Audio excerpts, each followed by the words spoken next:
한강 위로 겨울바람이 얇게 스치고 세비섬의 유리벽은 삼페인빛 조명을 받아 반짝였다.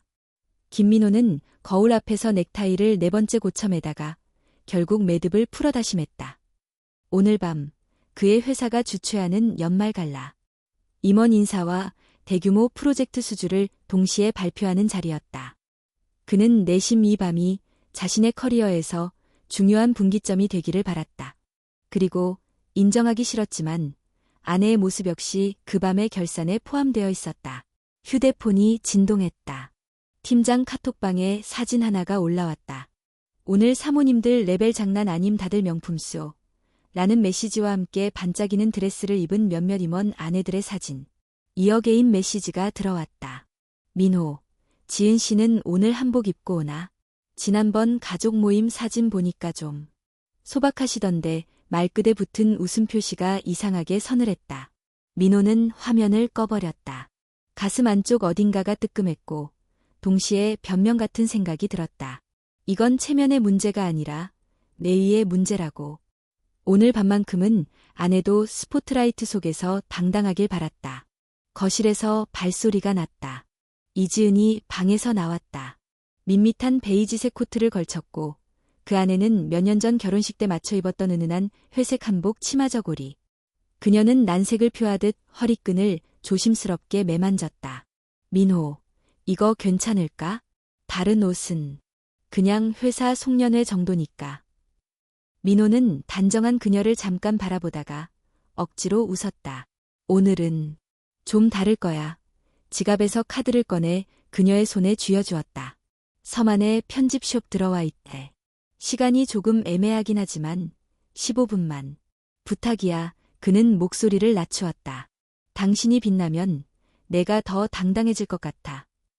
말을 내뱉고서야 그 말 속 이기심이 늦게 들렸다. 지은의 눈동자가 아주 미세하게 흔들렸다가 곧 고요해졌다. 알겠어. 그녀는 카드를 주머니에 넣고 코트를 여몄다. 금방 다녀올게. 세비섬 컨벤션 입구는 눈부셨다. 와인잔이 부딪히는 소리, 플래시, 작은 웃음과 인사. 민호는 입구 로비에서 사람들과 인사를 받으며도 시계를 흘끔거렸다. 10분, 15분, 20분, 대형 LED 스크린에 상영되는 회사 하이라이트 영상이 끝나갈 즈음 자동문이 열렸다. 발걸음을 멈춘 몇 사람의 시선이 한꺼번에 문 쪽으로 쏠렸다. 이지은이 들어왔다. 그녀는 깊은 네이비 블루의 모던 한복 드레스를 입고 있었다. 한복의 선을 유지한 채 미묘하게 라인이 살아난 원피스형. 어깨선은 간결했고 치마는 보폭에 맞춰 잔잔히 흐르듯 움직였다. 저고리 자락에는 얇은 은실로 한강의 파문을 수놓은 듯한 자수가 빛났다. 머리는 낮게 틀어올려 뒤통수에 작은 비녀 하나만 꽂았고 귀에는 작은 진주가 반짝였다. 메이크업은 거의 티나지 않을 만큼 얇았지만 조명 아래에서 그녀의 눈매가 낯설 만큼 선명했다. 민호는 숨을 들이쉬는 것도 잊었다. 눈앞에 선 여자가 자신의 아내라는 사실이 순간 믿기지 않았다. 익숙하다고 생각했던 얼굴에 낯선 결이 있었다. 조용하고 단호한, 아무도 흔들지 못하는 중심 같은 것. 늦어서 미안해. 지은이 다가와 고개를 살짝 숙였다. 대여숍이 있어서 금방 고를 수 있었어. 수선도 바로 해주시더라고. 아, 잘 어울려. 민호는 그 말밖에 할 수 없었다. 박수 소리가 안쪽 홀에서 쏟아져 나왔다. 시상식이 시작되는 신호였다. 둘은 안으로 들어갔다. 프리미엄 테이블 위에는 작은 수묵화 같은 네임카드와 한식 코스가 놓여 있었다. 사회자는 산뜻한 농담으로 분위기를 풀고 회사 대표가 무대에 올라 금년도 실적과 내년도 비전을 이야기했다. 민호의 직속 임원이 그를 보며 엄지를 들어 보였다. 민호는 멀찍이 고개를 끄덕였지만 그의 의식은 이상하게도 옆자리에 앉은 이지은에게 자꾸 향했다. 그녀는 어색해하지 않았다. 건너편에 앉은 CFO의 배우자가 한복의 자수 이야기를 꺼내자 지은은 조용한 목소리로 대화를 이어갔다. 제주에서 배운 스노키예요. 스티치가 조금 달라요. 물결처럼 보이죠? 한강도 계절마다 다른 결을 갖고 있더라고요. 문학을 하셨나 봐요. 상대가 물었다. 지은은 잠시 웃었다. 아니요. 학교에서 미술을 가르쳤어요. 글은 오래전부터 혼자 적었고요. 민호는 그 대답이 낯설게 느껴졌다. 글은 오래전부터 혼자 적었다는 말, 결혼하고 나서도 그녀는 오래전부터의 그 삶을 계속하고 있었던 걸까? 그는 기묘한 질투를 느꼈다. 그 질투는 사람이 아니라 그녀가 숨겨온 어떤 시간과 내밀한 공간을 향해 있었다. 축사가 끝나고 대표이사가 테이블을 돌며 악수를 했다. 민호는 자동적으로 몸을 일으켜 허리를 굽혔다. 대표가 지은을 보며 미소를 지었다. 배우자분 기품 있으시네요. 오늘 회사 이미지가 사네요. 옆 테이블에서 누군가 장난스럽게 거들었다. 김 부장, 눈이 휘둥그레졌네.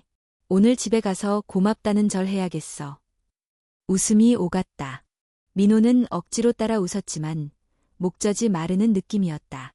체면은 채워졌을지 몰라도 마음 한가운데는 자꾸만 텅 빈 구멍이 생겨났다. 그는 그 구멍이 시선이 닿지 않는 어딘가, 그녀가 오랫동안 접어두고 아무에게도 펼쳐 보이지 않은 노트 같은 것임을 어렴풋이 알았다. 시기 중반을 지나자 사람들의 이동이 잦아졌다. 와인잔이 빈틈없이 채워지고 사진 촬영을 위한 작은 소란이 곳곳에서 일어났다. 민호가 상무와 잠깐 업무 이야기를 나누고 돌아왔을 때 지은은 홀 뒤편 작은 포토월 옆에서 누군가와 마주 서 있었다. 양복의 실루엣이 이상할 만큼 또렷하게 기억에 남았다. 남자는 고개를 조금 기울여 지은의 말을 듣고 있었다. 웃음은 거의 없었지만 눈빛은 부드러웠다. 민호가 다가가려는 순간 남자가 먼저 시선을 들어 그를 보았다. 그리고 아주 자연스럽게 오래된 친구를 만난 것처럼 웃었다.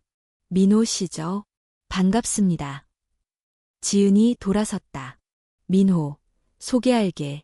박서준 씨 대학교 때 같은 동아리였어. 박서준입니다. 오랜만에 아주 뜻밖의 자리에서 뵙네요. 지은 씨, 박서준은 손을 내밀었다. 악수는 단단했고 시선은 침착했다. 요즘은 어떤 글을 쓰시나요? 그 질문은 민호의 어딘가를 찔렀다. 지은이 글을 쓴다는 현재형. 그는 자신의 아내에 대해 얼마나 알고 있는가. 실적, 보고서, 거래선의 이름은 줄줄이 외면서 아내의 현재형은 몇 개나 기억하고 있을까. 요즘은 다시 시작해보려 해요. 지은이 대답했다. 중단했던 것들을. 좋네요. 멈춘 곳에서 다시 시작하는 용기는 처음 시작하는 용기보다 어려운 법이죠. 박서준이 웃었다. 혹시 그때 그 원고 아직 갖고 있나요? 그때 그 원고. 민호의 등줄기가 서늘해졌다. 포토월의 플래시가 연달아 터졌고 인파가 한꺼번에 옆을 스쳐 지나갔다. 음악이 순간적으로 커졌다가 잦아들었다. 지은은 대답 대신 눈을 아주 잠깐 내리깔았다가 들었다. 그건 나중에 이야기예요. 박서준은 더 묻지 않았다. 그럼 오늘은 축하할 일만 이야기하죠. 김 부장님, 승진 소식 들었습니다. 좋은 밤 보내세요. 그는 깔끔하게 고개를 숙이고 물러났다. 발걸음이 멀어지자 지은의 어깨가 조금 내려앉았다. 민호는 말문이 막혔다. 급히 붙들어야 하는 말들은 목구멍에서 엉겼다. 그 사람은 많이 친했나 봐. 지은은 그의 얼굴을 가만히 바라보았다. 한 박자 쉬고 아주 천천히 고개를 끄덕였다. 그래. 많이 이어붙인 말은 더 낮았다. 아주 오래전에. 홀 안쪽에서 그의 이름이 호명되었다. 시상 무대. 민호는 어쩔 수 없이 시선을 떼어 무대로 향했다. 무대 조명이 얼굴에 내려앉는 순간 박수 소리가 물결처럼 밀려왔다. 그는 준비한 멘트를 거의 자동적으로 말했다. 이 상은 저 혼자 받은 것이 아닙니다. 함께 달려온 팀, 그리고 가족, 그 입술이 가족을 말할 때 불현듯 지은의 옆모습이 떠올랐다. 포토월 앞에 단정한 윤곽, 박서준의 질문, 그때 그 원고. 시상식이 끝나고 한강 바람이 다시 로비 안으로 들이치기 시작했을 때 민호는 지은에게 코트를 걸쳐주었다. 그녀는 고마워라고 말했고 둘은 세비섬 난간 쪽으로 걸어 나왔다. 물 위로 도시의 불빛이 부서지고 있었다. 지은이 난간에 손을 올렸다. 손끝이 약간 차가웠다. 아까 그 사람, 박서준, 민호가 먼저 입을 열었다. 그 원고라는 건 뭐야? 지은은 잠시 침묵했다. 난간 너머 물빛이 흔들렸다. 대학 때 썼던 장편 초고. 파리로 갈 기회가 있었어. 소설 학교에서 공부할. 근데 엄마가 아파서 못 갔지. 그때 접어둔 거 아마 어디 상자 속에 그대로일 거야. 민호는 할 말이 사라졌다. 체면과 외모, 넥타이 매듭과 인사말. 오늘 밤 그가 공들여 다듬은 것들 위로 보지 못했던 문이 하나 열렸다. 그 문 너머에서 스스로를 붙들고 서 있던 한 사람의 시간이 무성한 종이 냄새와 함께 흘러나오는 듯했다. 차로 돌아오는 길, 둘은 거의 말을 하지 않았다. 주차장에서 집으로 올라가는 엘리베이터 안, 민호는 무심코 아내의 손을 잡았다. 따뜻했다. 문이 열리고 현관 불이 켜졌을 때 지은이 잠깐 멈칫했다. 거실 책장 앞에서 발걸음을 돌리더니 상단 서랍을 열어 작은 천 커버가 씌워진 공책 하나를 꺼냈다.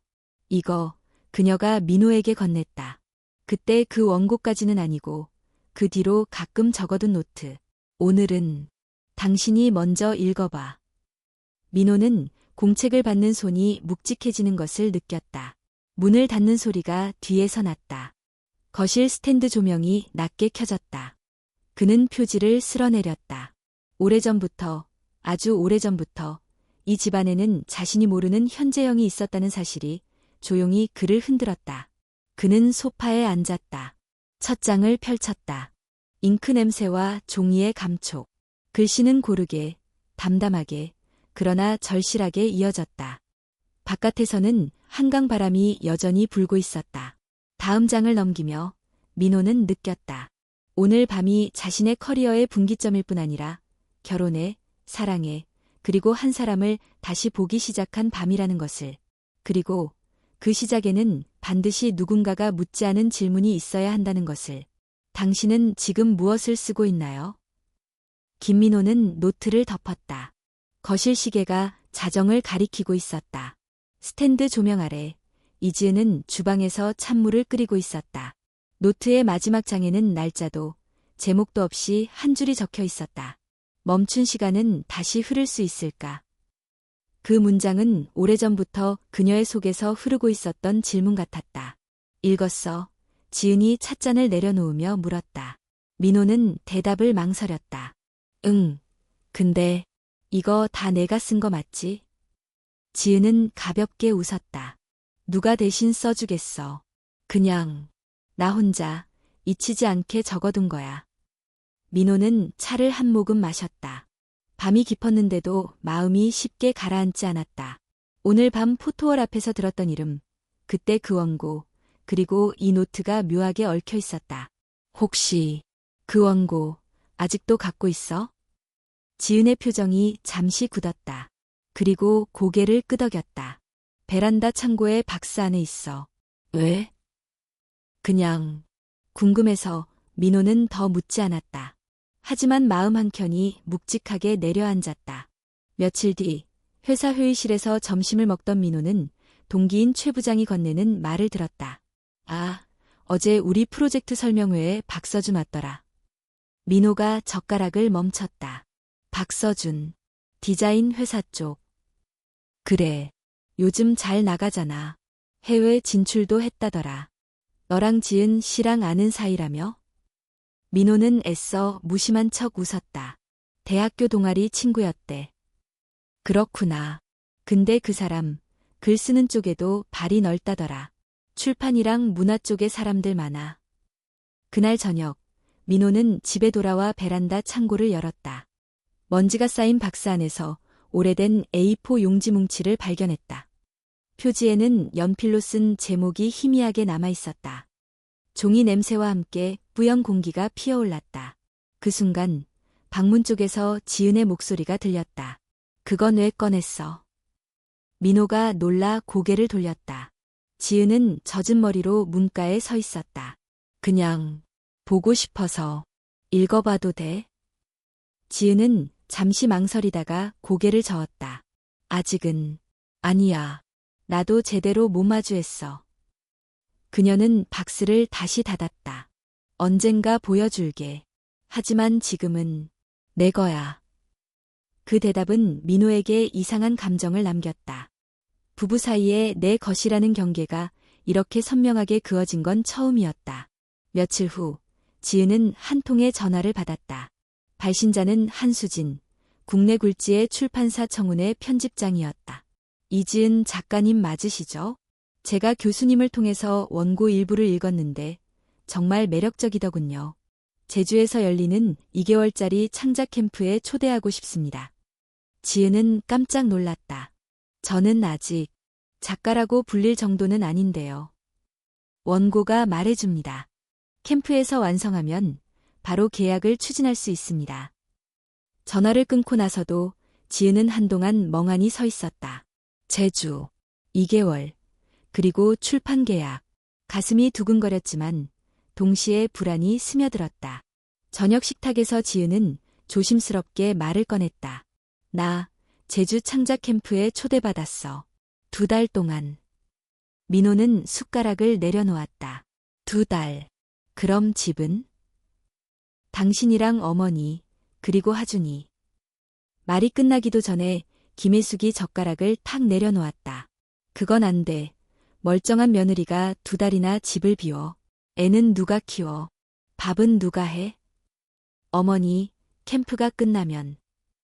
끝나면 뭐? 글 좀 쓰면 뭐가 나오는데. 혜숙의 목소리가 단호했다. 민호는 두 사람 사이에서 한동안 말이 없었다. 지은의 눈빛이 그를 향했다. 무언에 내가 말해줘라는 부탁이 느껴졌다. 하지만 그는 그 자리에서 뚜렷한 대답을 내놓지 못했다. 그날 밤 민호는 거실 소파에 앉아 있었다. 방에서 나온 지은이 그의 옆에 앉았다. 당신 생각은 어때? 민호는 깊게 숨을 쉬었다. 솔직히 걱정돼. 2달이면 길잖아. 하지만 내가 정말 가고 싶다면 내가 방법을 찾아볼게. 지은의 눈에 놀람이 스쳤다. 정말. 그래. 어머니 설득은 내가 할게. 며칠 동안 민호는 집안 분위기를 살피며 천천히 혜숙을 설득했다. 처음엔 단호하게 반대하던 그녀도 손자의 병원 진료 스케줄과 가사 일을 민호가 직접 관리하겠다고 나서자 마지못해 허락했다. 출발 전날 밤, 지은은 여행 가방을 준비하며 베란다 창고 앞에 섰다. 박스를 열어 원고, 뭉치를 손에 들었다. 언젠가 보여줄게라던 말이 스스로에게도 약속처럼 들렸다. 이 원고를 다시 마주하는 순간이 아마도 모든 것을 바꾸게 될지도 모른다고 생각했다. 제주로 향하는 김포공항 출발 게이트 앞, 민호는 그녀의 가방을 받아 체크인했다. 잘 다녀와. 그리고 내 글을 끝까지 써. 지은은 고개를 끄덕였다. 고마워. 믿어줘서. 그 순간 출국장 스피커에서 탑승 안내 방송이 울렸다. 지은은 게이트를 지나며 뒤돌아 민호를 바라봤다. 민호는 손을 들어 흔들었다. 그러나 그의 마음속에는 여전히 지워지지 않는 한 장면이 남아있었다. 포토월 앞에 박서준, 그리고 그때 그 원고라는 말. 비행기가 활주로를 달려 이륙하자 지은은 창밖으로 흐르는 한강을 내려다봤다. 강물 위로 부서지는 햇빛이 그녀에게 묻는 듯했다. 멈춘 시간은 다시 흐를 수 있을까? 제주에 도착한 첫날, 이지은은 바람 냄새부터 다르다는 걸 느꼈다. 서울의 매캐한 공기와 달리 이곳은 소금기와 풀냄새가 섞여 있었다. 창작 캠프는 해안가에서 조금 떨어진 작은 마을에 자리한 한옥스테이였다. 기와 지붕과 마당, 그리고 창문을 열면 들려오는 파도 소리가 낯설고도 편안했다. 캠프 첫 오리엔테이션에서 각 참가자는 자기소개와 함께 현재 작업 중인 작품에 대해 이야기했다. 어떤 이는 시집을, 어떤 이는 에세이를, 또 다른 이는 소설을 준비 중이었다. 지은의 차례가 되자 그녀는 잠시 숨을 골랐다. 저는 대학 시절에 장편 소설을 썼습니다. 하지만 완성하지 못했고 이후로는 짧은 글만 써왔어요. 이번 캠프에서는 그 이야기를 다시 꺼내려고 합니다. 참가자들의 시선이 모였다. 누군가가 물었다. 그 소설의 제목은 뭐였나요? 이었어요. 지은은 조심스럽게 답했다. 그날 저녁, 그녀는 작은 책상 앞에 앉았다. 창문 밖에서 부는 바람이 종이 위로 스쳤다. 박스 속에 있던 원고는 집에 두고 왔지만 기억 속 문장들은 아직 또렷했다. 그러나 처음 몇 줄을 쓰자 손이 멈췄다. 마음속 어딘가에서 오래된 불안이 고개를 들었다. 다시 써도 과연 끝낼 수 있을까? 며칠 동안 지은은 캠프 일정을 따라갔다. 오전에는 워크숍, 오후에는 자유집필 시간. 바닷가를 걸으며 영감을 얻으려 했지만 머릿속은 자꾸 서울로 향했다. 민호와 해숙, 하준의 얼굴이 떠오르고 그 틈으로 박서준의 목소리가 스며들었다. 그때 그 원고 아직 갖고 있나요? 일주일이 지나고 캠프 주최 측은 참가자들에게 영감의 하루 프로그램을 제안했다. 각자 원하는 곳에서 하루를 보내며 글의 재료를 찾는 시간이었다. 지은은 서귀포 근처의 오래된 한옥마을을 선택했다. 마을은 관광객이 거의 없었고 골목마다 오래된 돌담과 낮은 지붕이 이어졌다. 마을 끝에 있는 작은 찻집에 들어가자 한복을 곱게 입은 주인이 다가왔다. 어디서 오셨어요? 서울에서요. 글을 쓰러 왔습니다. 주인은 미소 지으며 다다미방 같은 작은 방으로 안내했다. 방 한쪽에는 오래된 장식장이 있었고 그 위에 낡은 노트가 놓여 있었다. 이건 뭔가요? 지은이 물었다. 마을 사람들 이야기를 적어둔 거예요. 옛날부터 내려오는 일화, 사랑 이야기, 바다에서 사라진 사람들. 지은은 허락을 받고 노트를 펼쳤다. 노트는 빽빽한 한글과 삐뚤빼뚤한 그림으로 가득했다. 그중 한 장이 눈에 들어왔다. 기다림이라는 제목이었다. 내용은 이랬다. 한 여자가 남편을 전쟁에 보내고 매일 한강다리 근처에서 그의 귀환을 기다렸다는 이야기. 그러나 남편은 돌아오지 않았고 여자는 다리 아래 작은 집을 지어 그곳에서 생을 마쳤다.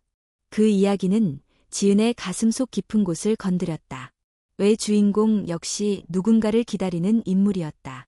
오래전 대학 시절 그 인물에게 자신을 많이 빗대며 글을 썼었다. 지금 다시 읽는 이 노트 속 기다림은 마치 잊어버린 자신을 거울처럼 비추고 있었다. 그날 밤 숙소로 돌아온 지은은 한옥마을에서 본 장면들을 노트에 적었다.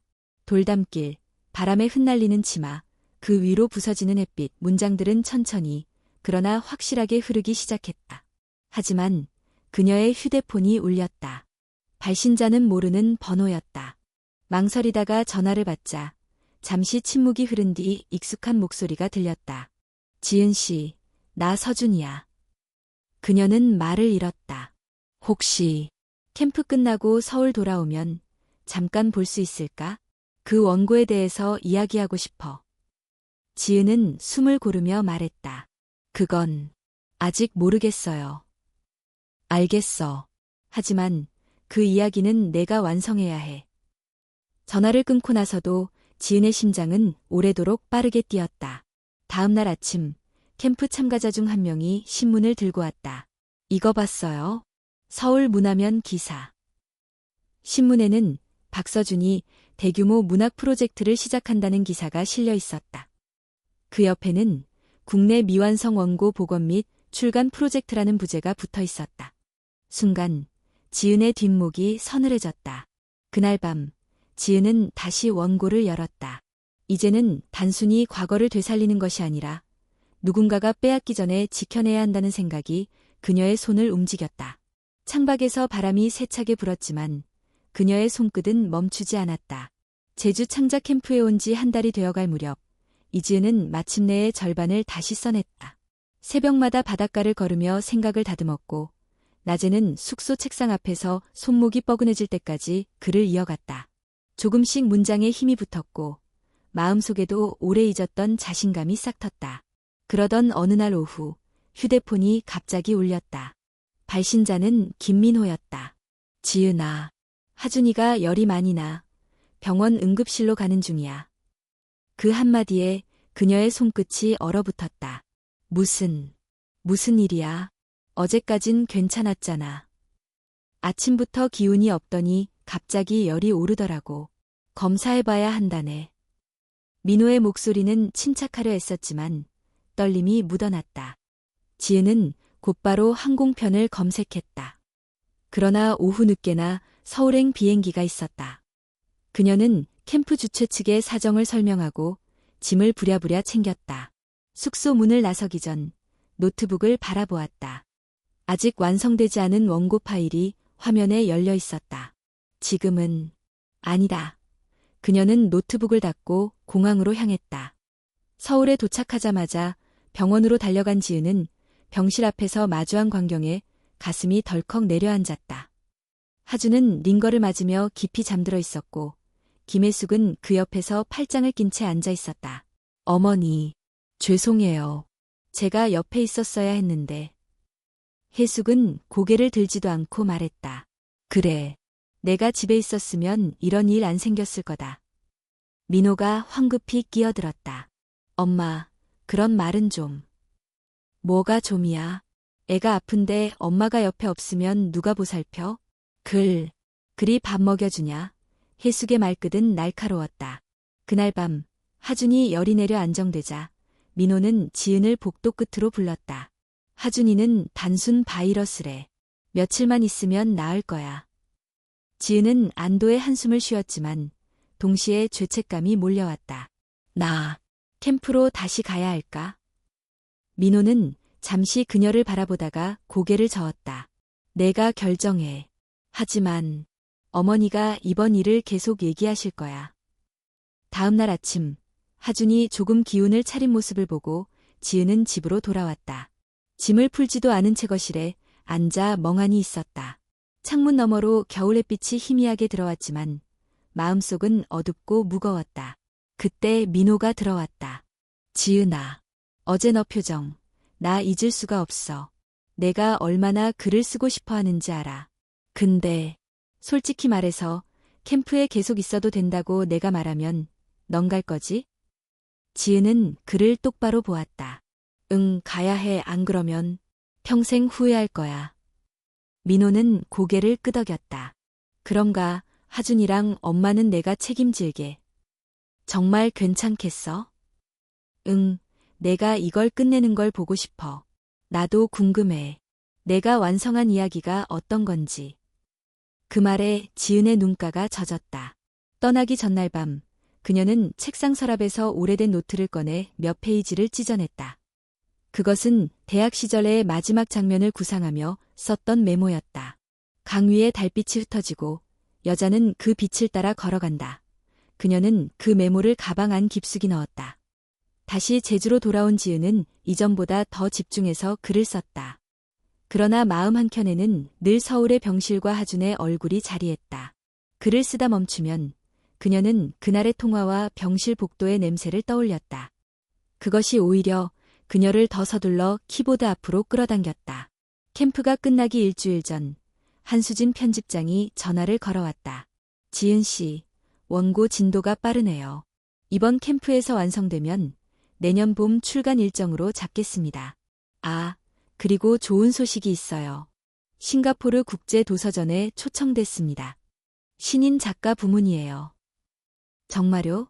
지은의 목소리가 떨렸다. 네, 캠프 끝나고 바로 준비하면 됩니다. 세계 시장에 당신 글을 알릴 기회예요.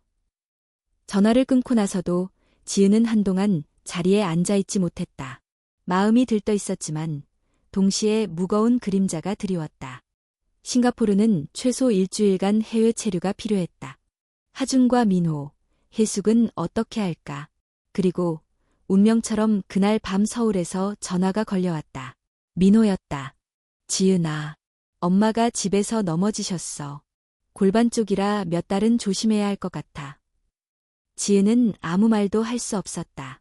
창문 밖 제주 바다는 잔잔했지만 그녀의 가슴 속은 것엔 파도가 치고 있었다. 제주 창작 캠프 마지막 주, 이지은은 원고에 마침표를 찍었다. 바다와 돌담, 그리고 새벽 안개의 냄새가 스며든 문장들이 모여 일하는 이름을 다시 숨쉬게 했다. 완성된 원고를 저장하는 순간 그녀의 가슴은 벅차올랐다. 하지만 그 기쁨은 오래가지 않았다. 민호의 전화 이후 그녀는 싱가포르 도서전 초청을 거절했다. 이유는 간단했다. 골반골절로 거동이 불편한 김혜숙을 두고 장기간 해외에 나갈 수는 없었기 때문이다. 전화기 너머 한수진 편집장이 아쉬움을 감추지 못했지만 지은은 단호했다. 다음 기회가 있겠죠. 가족이 먼저예요.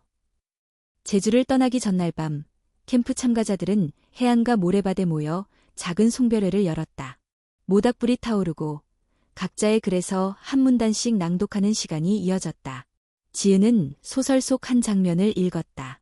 여자는 강 위에 비친 달빛을 따라 걸었다. 발밑의 물결이 무너질 때마다 그녀는 조금 더 과거에서 멀어졌다. 그 문장을 읽을 때 그녀는 자신이 조금은 변했다는 걸 느꼈다. 서울에 돌아온 첫 주, 한수진은 그녀를 출판사로 불렀다. 이 원고, 내년 봄에 출간합시다. 표지는 이미 구상 중이에요. 지은은 미소를 지었다. 그러나 사무실을 나서자마자 휴대폰 화면에 낯선 메시지가 도착했다. 내 이야기는 너만의 것이 아니야. 발신인은 표시되지 않았다. 며칠 뒤 민호의 직장 동료가 전화를 걸어왔다. 지은 씨, 요즘 인터넷 기사 봤어요? 이거 좀 이상해서. 그가 보내준 링크에는 신인 작가 이지은, 표절 의혹이라는 제목이 걸려 있었다.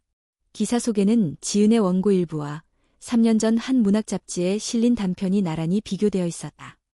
글의 일부 표현이 유사하다는 것이었다. 지은은 숨이 막혔다. 그 단편은 자신이 대학 시절 썼던 글과도 비슷한 구절이 있었지만 그건 우연이거나 문학에서 흔히 쓰이는 표현이었다. 그러나 댓글창은 이미 공격적인 말로 가득했다. 또 표절 작가냐. 이래서 신인은 못 믿는다. 민호가 퇴근하자마자 기사를 보여줬다. 이건 누가 한 짓 같아. 지은은 한 사람을 떠올렸다. 박서준. 그는 미완성 원고 복원 프로젝트를 진행하고 있었고 최근 인터뷰에서 한강을 배경으로 한 오래된 원고를 언급한 적이 있었다. 며칠 후 또 다른 메시지가 도착했다. 진실을 밝히고 싶으면 나를 만나. 나는 아행구원. 메시지에는 날짜와 장소가 적혀 있었다. 종로의 한 작은 북카페. 지은은 약속 시간에 맞춰 카페에 도착했다. 구석 자리에는 모자를 깊게 눌러 쓴 여자가 앉아 있었다. 그녀는 커피잔을 밀어주며 말했다. 당신 글, 누군가가 훔치려고 해요. 박서준은 앞잡이일 뿐, 진짜는 따로 있어요. 출판계에서 꽤 높은 사람. 왜 저를 돕는 거죠? 나도 예전에 비슷한 일을 당했으니까 여자의 목소리는 낮았지만 단호했다. 조심하세요. 그리고 증거를 모아두세요. 집에 돌아온 지은은 책상 앞에 앉았다. 하주는 방에서 숙제를 하고 있었고 민호는 부엌에서 저녁을 준비하고 있었다. 모니터 속 원고 파일 옆에 증거라는 새 폴더를 만들었다. 그 안에 표절 의혹 기사, 박서준의 인터뷰, 그리고 행운이 준 메모를 저장했다. 그러나 다음 날 또 다른 폭탄이 떨어졌다. 한 문학 블로거가 지은의 사생활을 언급하며 유부녀 작가와 전 남자친구의 부적절한 관계라는 글을 올린 것이었다. 사진은 없었지만 독자가 보기엔 충분히 의심을 부추기는 내용이었다. 그날 밤 지은은 민호에게 모든 걸 털어놨다. 박서준과의 과거, 표절 의혹, 그리고 행운이라는 인물. 민호는 한참 동안 말이 없었다. 그러다 천천히 말했다. 내 편이야. 끝까지. 그 말이 전부였지만 지은은 그 순간 조금은 안도했다. 하지만 마음속 어딘가에서 이미 알 수 없는 싸움의 그림자가 커지고 있었다. 서울의 겨울은 유난히 차가웠다. 그러나 이지은을 덮친 건 차가운 바람이 아니라 인터넷 속에서 퍼져나가는 뜨겁고 독한 말들이었다. 표절 의혹 기사는 더 많은 매체로 확산됐고 이제는 방송 뉴스의 문화 코너에도 등장했다. 뉴스 앵커는 신인 작가의 데뷔작이 표절 논란에 휩싸였습니다. 라는 차가운 목소리로 보도했다. 화면 한쪽에는 지은의 이름과 책 제목이 큼지막하게 떠 있었다. 댓글란은 지옥이었다. 이래서 신인 작가는 믿으면 안 돼. 남의 글 훔쳐서 유명해지려 했네. 어떤 댓글은 가족까지 언급하며 모욕했다. 지은은 휴대폰을 내려놓았지만 그 말들이 귀에서 떠나지 않았다. 출판사 청우는 공식 입장을 발표했다. 저희는 작가 이지은의 원고가 독창적임을 확신하며 표절 의혹은 근거 없는 주장임을 밝힙니다. 그러나 이 성명은 오히려 일부 네티즌의 조롱거리가 됐다. 출판사가 감싸기 바쁘네. 돈이 걸려 있으니 그렇겠지. 그날 저녁, 민호는 회사에서 돌아오자마자 노트북을 열었다. 이런 건 대응 자료를 만들어야 해. 내 원고 작성 날짜, 초고 파일, 수정 기록, 전부 모아. 지은은 USB와 외장하드를 꺼내 모든 자료를 정리했다. 대학 시절에 쓴 초고, 제주 캠프에서 작성한 새 파일, 메모와 취재 노트까지. 민호는 그 자료들을 날짜 순으로 정리해 PDF로 만들었다. 하지만 표절 논란이 잦아들기도 전에 두 번째 폭탄이 터졌다. 연예, 문화 가십 전문 블로그에서 유부녀 작가와 전 연인, 호텔에서 포착이라는 글을 올린 것이었다. 흐릿한 사진 한 장이 함께 올라왔는데 해안가 리조트 로비에서 마주 서 있는 남녀였다. 남자는 확실히 박서준이었다. 여자는 모자를 눌러 쓴 채였지만 네티즌들은 체형과 옷차림이 지은과 똑같다며 단정했다. 지은은 사진 속 날짜를 보고 숨이 막혔다. 제주 캠프 기간 중 하루, 한옥마을 취재를 갔을 때 박서준을 우연히 만난 날이었다. 그날 잠시 대화를 나누고 헤어진 것이 전부였다. 하지만 사진과 함께 퍼지는 이야기 속에서 사실은 중요하지 않았다. 민호가 블로그 글을 확인한 뒤 화면을 닫았다. 이건 명백한 악의적인 짜깁기야. 변호사부터 찾아야겠어. 그러나 지은은 고개를 저었다. 법적으로 대응하면 오히려 이슈가 더 커질 수도 있어. 사람들이 이미 믿어버린 걸 바꾸는 건 힘들어. 밤이 깊어도 잠들 수 없었다. 거실 불만 켜놓고 앉아있던 지은은 휴대폰에 뜬 새로운 메시지를 확인했다. 내가 뭘 하든 이번 책은 세상에 나오지 못해. 내가 원하면 조용히 끝낼 수도 있어. 발신자는 표시되지 않았지만 서늘한 위협이 묻어났다. 다음 날 출판사에서 긴급 회의가 열렸다. 한수진 편집장은 얼굴이 굳어 있었다. 지은 씨, 우리 쪽에서도 명예훼손과 허위사실 유포로 대응을 준비하고 있습니다. 그런데 이번 일 박서준이랑 관련이 있는 것 같아요. 저도 그렇게 생각해요. 하지만 박서준 뒤에 누가 있는지 모르겠어요. 한수진은 잠시 망설이다가 말했다. 출판계에서 영향력 있는 사람 중에 절임자라고 불리는 인물이 있어요. 실명은 아무도 모르지만 수년간 몇몇 작가를 무너뜨린 전례가 있죠. 회의가 끝나고 지은은 사무실 밖으로 나왔다. 그 순간 골목 모퉁이에서 검은 패딩을 입은 여자가 다가왔다. 모자를 눌러 쓴 채 그녀는 작은 USB를 건넸다. 행운이에요. 여기 안에 박서준과 누군가의 통화 녹음이 있어요. 조심해서 들어요. 지은이 무언가 묻기도 전에 여자는 인파 속으로 사라졌다. 집에 돌아와 USB를 열자 거친 숨소리 뒤로 남자의 목소리가 들렸다. 그 여자 원고는 이미 손에 넣었어. 이번엔 평판만 무너뜨리면 돼. 출판사랑 계약도 깨질 거야. 다른 목소리가 낮게 웃었다. 그래야지. 이번 일 끝나면 원고는 내가 가져간다. 지은은 이어폰을 빼고 손을 떨었다. 민호가 옆에서 물었다. 누군지 알아? 아직은 확신 못해 하지만 이제 그 사람을 찾아야 해. 그 순간 지은은 깨달았다. 이 싸움은 단순히 그를 지키는 문제가 아니라 자신이라는 사람 전체를 지키는 싸움이라는 것을. USB를 반복해서 들은 지은은 더 이상 머뭇거릴 수 없다고 생각했다. 박서준이 원고를 손에 넣었다는 말, 그리고 뒤에서 지시를 내리는 또 다른 목소리. 그것은 짧았지만 묘하게 익숙했다. 몇 번이고 기억을 더듬은 끝에 그녀는 대학 시절 문학 행사에서 한 번 마주쳤던 인물의 얼굴이 떠올랐다. 당시 그는 대형 출판사의 부편집장이었고 지금은 대표로 승진해 있었다. 민호는 회사 회의실을 빌려 증거자료를 정리했다. 표절 의혹이 조작이라는 사실을 입증할 수 있는 원고 작성 기록, 초고의 메타데이터, 그리고 행운이 건넨 녹취 파일까지. 이걸로 공식 기자회견을 하자. 출판사에도 같이 준비하자고 하고. 그렇게 하면 더 시끄러워질 거야. 그래도 숨는 것보다 나아. 지금은 내가 직접 목소리를 내야 해. 며칠 후 청운 출판사 회의실이 기자들로 가득 찼다. 카메라 셔터 소리와 조명이 번쩍이는 가운데 한수진 편집장이 먼저 입을 열었다. 저희는 작가 이지은의 명예를 심각하게 훼손하는 허위사실 유포에 대해 강력히 대응할 것입니다. 지금부터 작가 본인이 직접 말씀드리겠습니다. 지은은 마이크 앞에 섰다. 손이 약간 떨렸지만 눈빛은 흔들리지 않았다. 저는 의 모든 문장을 직접 썼습니다. 그리고 그 과정은 파일 기록과 증거로 남아 있습니다. 그녀는 준비한 자료 화면을 넘겼다. 작성 날짜와 수정 기록이 화면에 크게 표시됐다. 이어서 녹취 파일의 일부를 틀었다. 스피커에서 남자의 목소리가 흘러나왔다.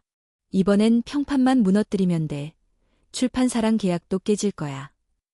뒤이어 낮게 웃는 다른 목소리가 들렸다. 그래야지. 이번 일 끝나면 원고는 내가 가져간다. 회의실이 술렁였다. 기자들의 손이 분주하게 움직였다. 한 명이 물었다. 이 목소리의 주인이 누구인지 알고 계십니까? 지은은 잠시 숨을 고르고 대답했다. 저는 박서준 씨와 모 대형 출판사 대표의 목소리로 알고 있습니다. 구체적인 수사는 법적 절차를 통해 진행할 것입니다. 그날 저녁 뉴스와 포털 메인에는 신인 작가, 음모폭로라는 제목이 올랐다. 여론은 서서히 바뀌기 시작했다.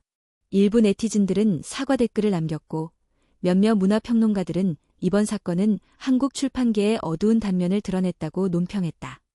그러나 박서준은 곧바로 반박 인터뷰를 했다. 녹취 속 목소리는 내 것이 아니다. 악의적인 편집.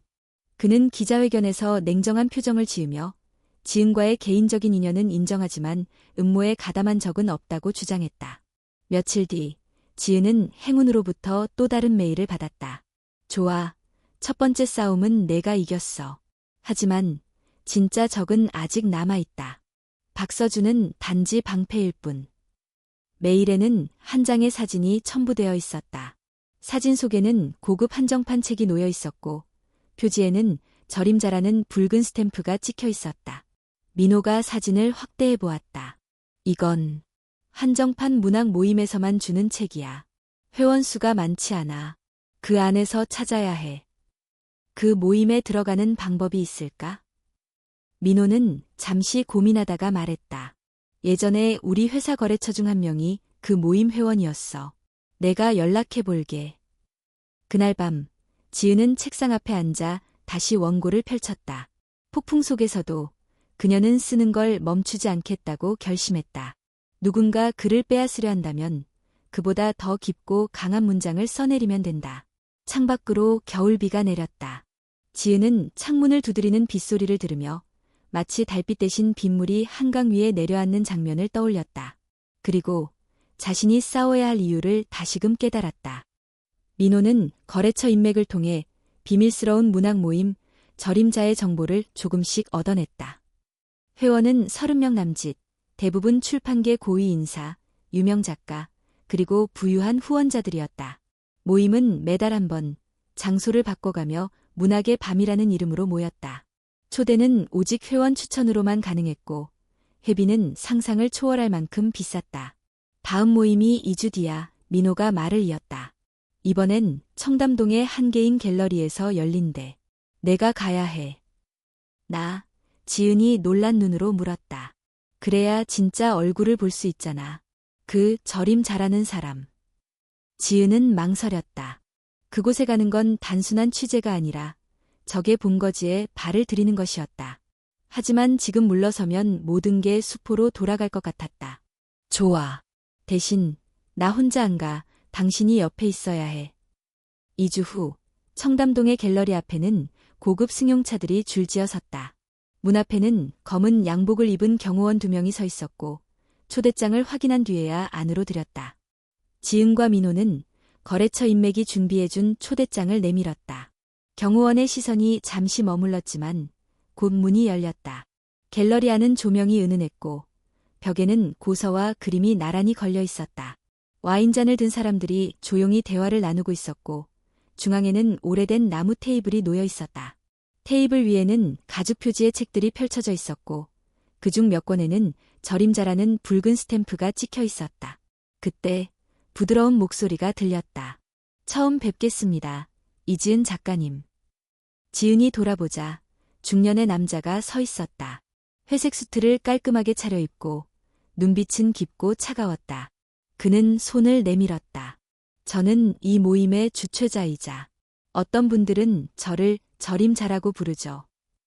지은은 그의 손을 잡았다. 왜 저를 초대하셨죠? 그는 미소를 지었다. 당신의 글이 마음에 듭니다. 하지만 세상에 나오는 방식은 조금 달라야 한다고 생각해요. 그게 무슨 뜻이죠? 간단합니다.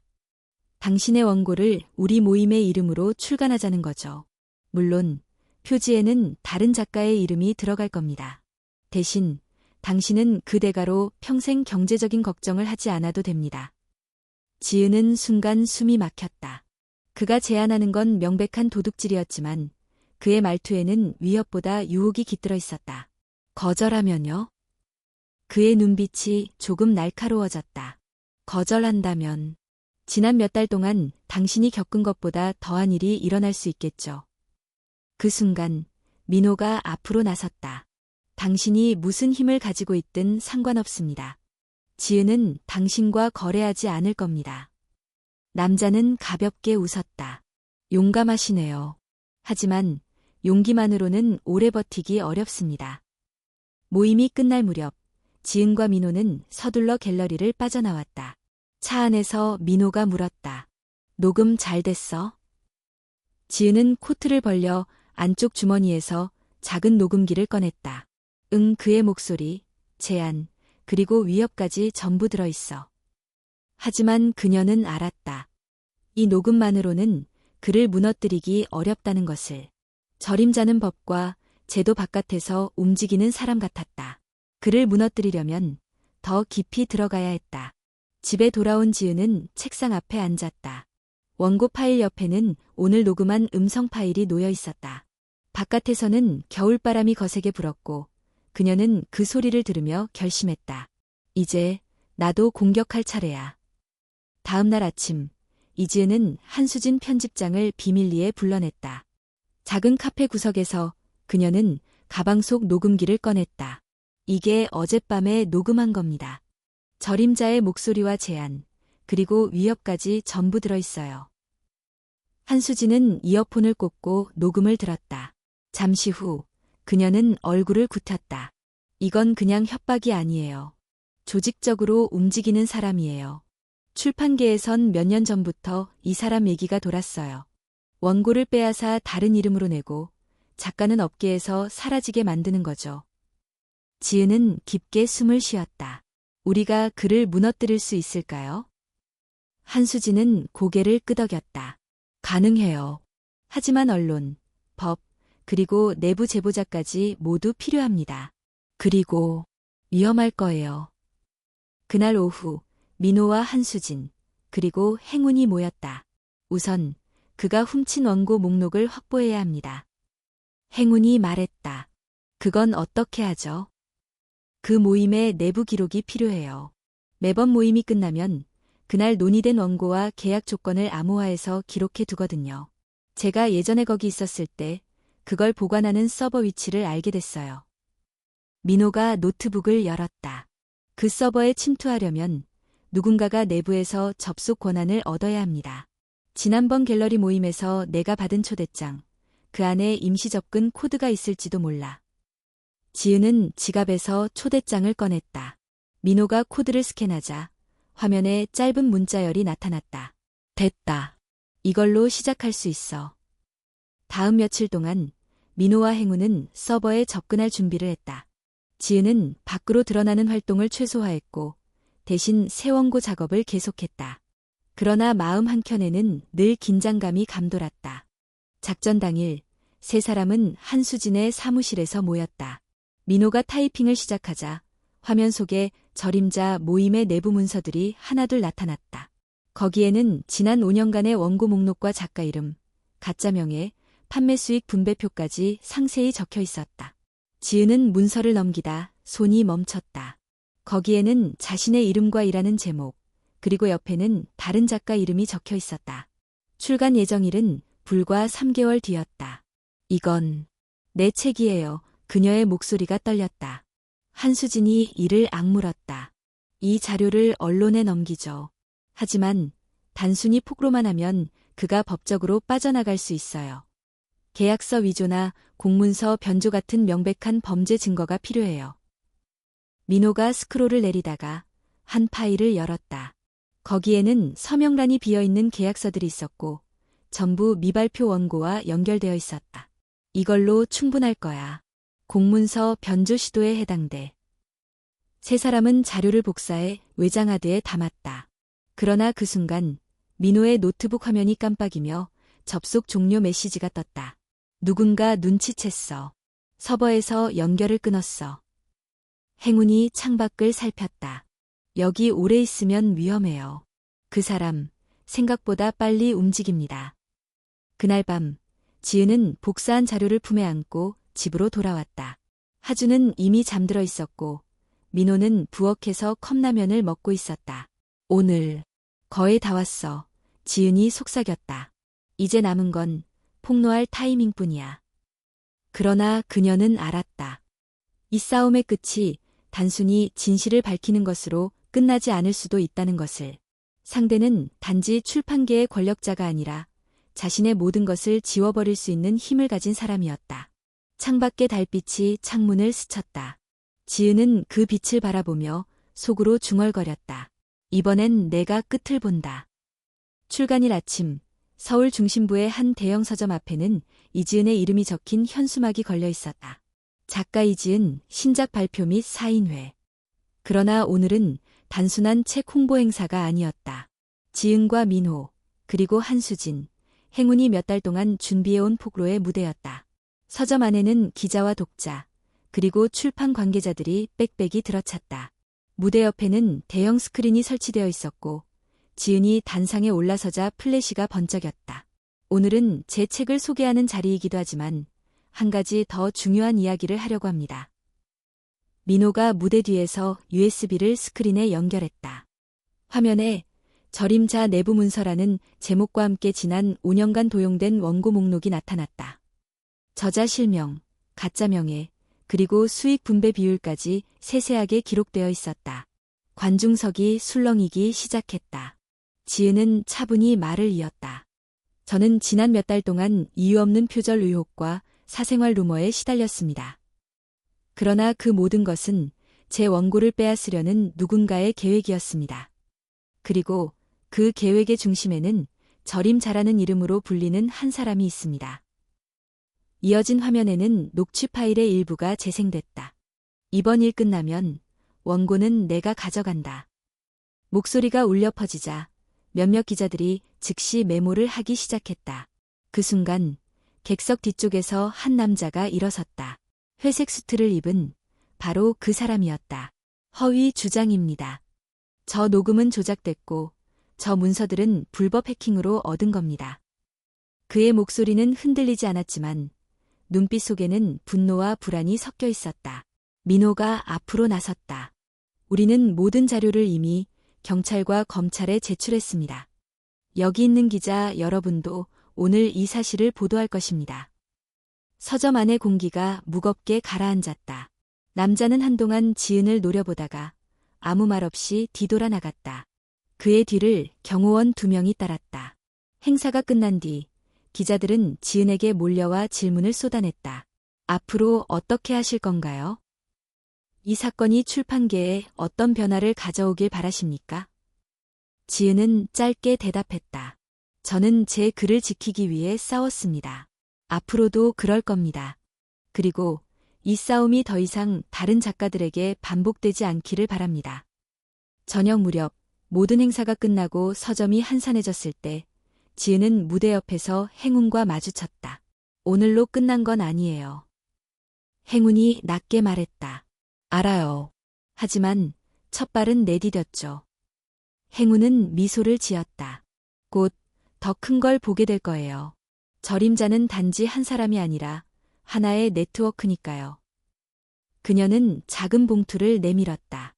안에는 한 장의 사진과 메모지가 들어있었다.